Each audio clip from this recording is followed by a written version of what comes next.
আমি জাস্ট একটা গল্প বলে শেষ করবো। আমি গল্পটা সব জায়গায় বলি এবং আমি বিলিভ করি যে প্রত্যেকটা মানুষ নিজের জীবন পরিবর্তনের জন্য এই গল্পটা সবার জানা উচিত এবং এই শব্দটাতে বিলিভ করা উচিত।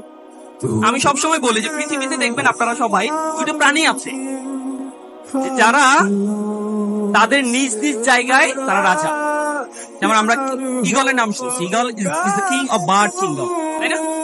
ঈগল যখন আকাশে উড়ে তখন বাকি সবাই কিন্তু তার নিচে থাকে এবং সে সবসময় বিলিভ করে যে I am the king of the bird kingdom.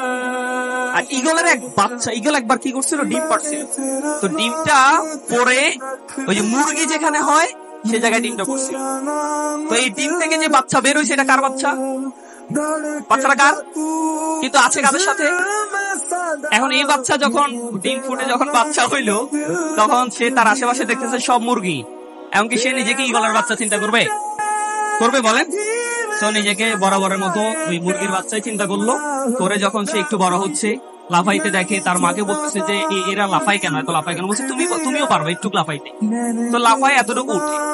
Say believe করছে যে মুরগি মানে হচ্ছে এর চেয়ে বেশি উঠতে পারেন,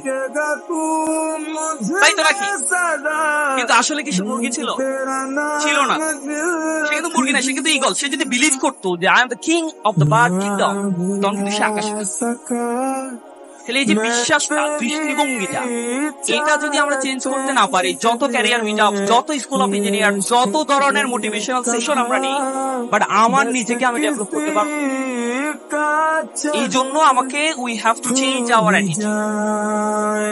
এবং দেখেন, একটা দৃষ্টিভঙ্গি কিন্তু মানুষের জীবন পরিবর্তন করে দিতে পারে, পরিবর্তন করে দিতে পারে। এক লোক বক্তব্য দিতে আসছে, এরকম বক্তব্য দিতে আসছে আমেরিকাতে, আমেরিকার একটা শহরে।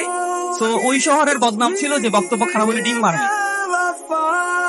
তো সে কি করছে, যে বাজারে গিয়ে, বাজারে যারা সবাই টদাই করে, দোকানদার ডিম বিক্রি করে, তাদেরকে জিজ্ঞেস করছে যে আজকে বাজারে ডিম কেমন বিক্রি হচ্ছে।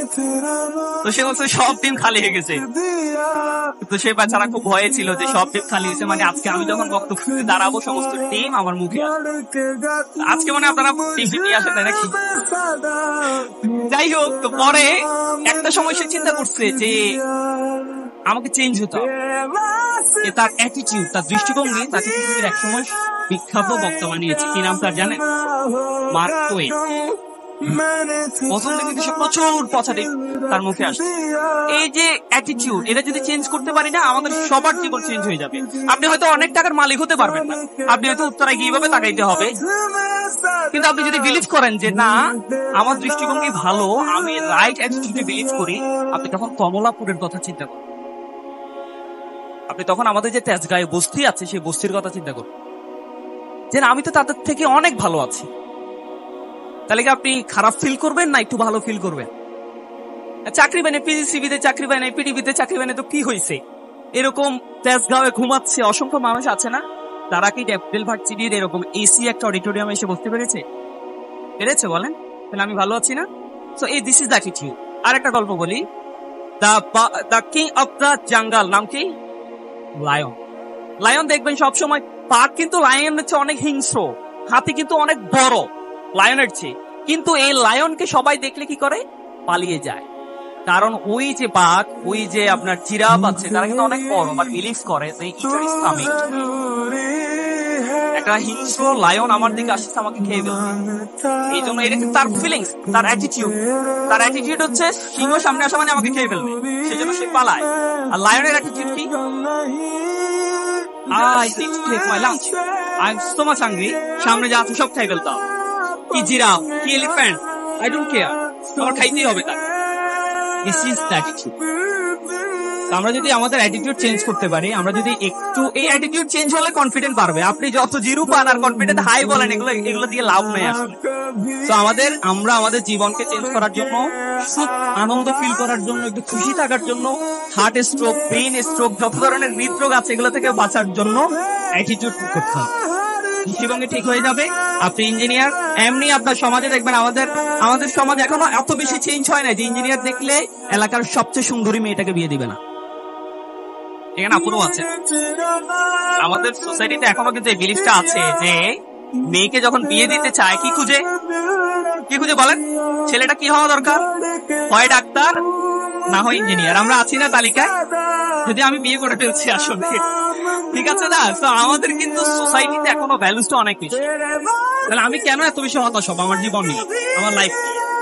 আমি আমার জীবনের একটা গল্প বলি। আমি প্রথম ইন্টারভিউ দিতে আসছিলাম, তো আমি সকালে বসে আছি প্রাইভেট একটা কোম্পানি লিঙ্কে আসছিলাম আর কি। এক ভাই বলছিল আসছে, প্রস্তুতি নিয়ে আসছে। আমি সকাল থেকে বসে আছি, দুপুর হইলো, ওনারা শুধু মিটিং আর মিটিং করতেছে, আমাকে তারা কোনো ভ্যালু দিচ্ছে না।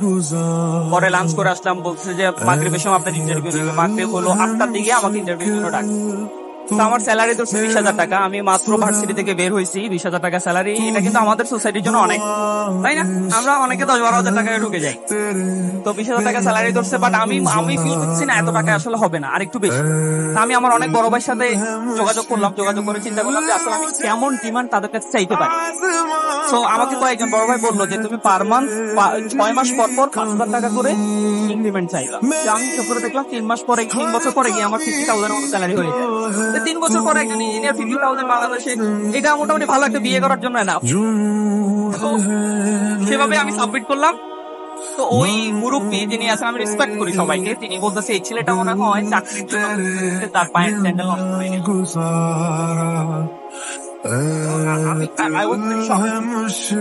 আমি কিন্তু খুবই আঘাত পাইছি। আমি ইন্টারভিউ দিতে আসছি, তারা চাকরি দিবে না। ওকে ভাই আপনাকে আমরা নিতে পারছি না, আপনি প্রচুর ডিমান্ড, এরকম না বলে বলতেছে এই ছেলেটার পায়ের স্যান্ডেল মনে হয় ক্ষয় হয় না রাস্তায় হাঁটতে হাঁটতে চাকরির জন্য। আর দ্যাট ওয়াজ মাই ইন্সপিরেশন। ওই কথাটা কিন্তু আমাকে খুব আঘাত, মানে আমি বেশি কষ্ট পাই। এবং আমি একটা ইন্টারভিউ রুমে ঢুকছি 1 মাসের জন্য। আমার যাবতীয় মোবাইল যত নেটওয়ার্ক আছে, আমার মায়ের সাথে ছাড়া কারোর সাথে আমি কথা বলছি। ওই 1 মাস আমি প্রচুর পড়াশোনা করছি, প্রচুর পড়াশোনা করছি। আপনারা যারা ডুয়েটে গেছেন অ্যাডমিশনে, তারা কিন্তু অনেক পড়ার, ডেলি অনেকে 18 ঘন্টা পড়ে, 14 ঘন্টা পড়ে। আমি সবকিছু বন্ধ রাখছি, 28 টানা পড়াশোনা করছি। পরীক্ষা ওই প্রিপারেশন আমার জীবন চেঞ্জ করে দিচ্ছে। অনেকে হয়তো দেখবেন আমি সবসময় আড্ডা দিই, চা খাই, সবকিছু করি, ওই 28 দিন আমার জীবন চেঞ্জ। এরপরে গিয়ে আমি একটা বিশ্ববিদ্যালয়ে, আমি এরপরে যত পরীক্ষা দিয়েছি সব পরীক্ষা আমি টিকেছি। পরীক্ষা আমি নিজে থেকে। তো আপনাদের জীবনে কি ধরনের অপমানজনক সব কিন্তু আমার জীবনে, কিন্তু আমরা কি করি, আমরা চিন্তা করি আমাকে অপমান করছে, আমাকে দিয়ে কিছু হবে না, দরজা লাগাই আমি কান্না। আমরা কিন্তু ওই জায়গা থেকে আমরা চাইলে কিন্তু আমাদের এই যে বিষয়গুলো আমাদেরকে অপমান করে, সেই জায়গা থেকে আমরা চাইলে নিয়ে কিন্তু আমি আমার জীবন,